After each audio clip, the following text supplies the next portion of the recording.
We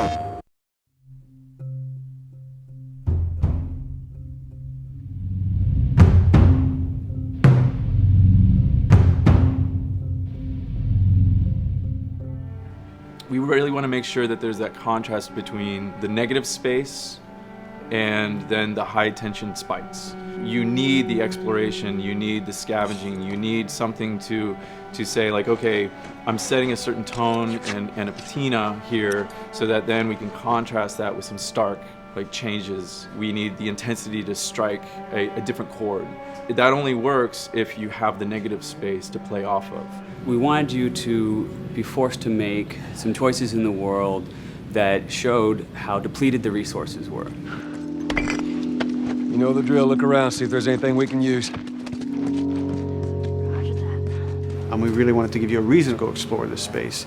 It's like, well, you need to look for supplies that will help you survive another day in this world. Throughout the world, the player finds all sorts of different pieces of items, such as rags, alcohol, bits of broken blades, bindings, and you can combine these together in different ways in order to create items that are useful for surviving in this world.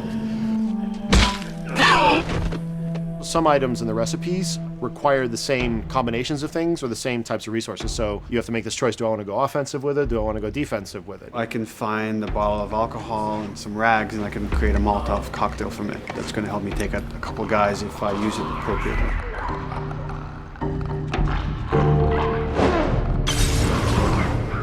Or I could use those same ingredients and craft a med kit. And that lets me kind of choose, do I want to play it more defensively and kind of have items that help me heal myself, or much more aggressively, and I'm going to have items that help me kill and destroy in order to then progress and get out of this area. Molotov and Medkit are not the only ones that have these interesting overlaps. You can craft a shiv out of a binding and a blade so that you can sneak up behind somebody and take them out more quickly and more quietly, or can be used to jimmy open locked doors. So you are expending a binding and a blade in the hopes that there's going to be something awesome on the other side of that door. Or you could craft a melee upgrade. So you might have some nails that you've picked up, or a pair of scissors or something. You're going to be able to use bandages and use these things to attach them to the 2x4. So now you've got a more powerful melee weapon. This is something you're going to be able to run and take down an enemy with a single blow. Alternatively, you can use those same type of nails to make a bomb. This is something you can place in the world, and they're going to be able to trigger it. Since resources are limited, you stealth past an encounter, you're not getting the stuff that was encountered. Not just the stuff off the guys that you would have taken down, but also in terms of what's in the environment for you to scavenge. So you have to balance that risk versus reward, but it's definitely all a part of the choice. And sometimes the world doesn't give you a choice. Sometimes the battle breaks out in a way you didn't expect, and you have to make decisions, like in the moment. So that's another reason why we did the whole crafting system live. We didn't want the player to have to scroll through a long list of different items. We wanted it to be the absolute minimum amount of button presses.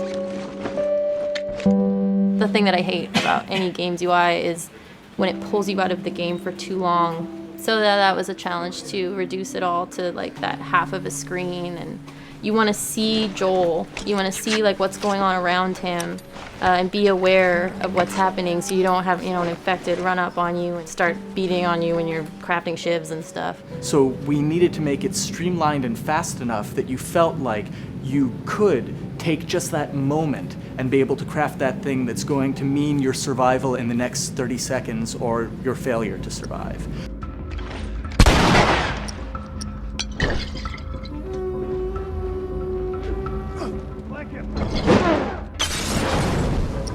The brutality of the encounters is allowing us to reach into the tone of the survival aspect of the game.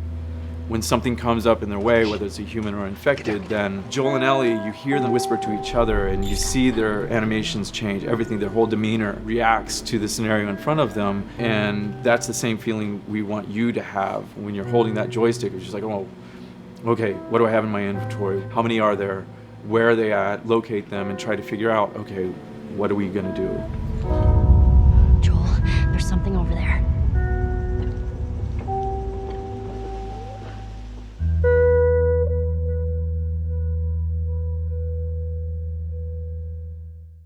PlayStation.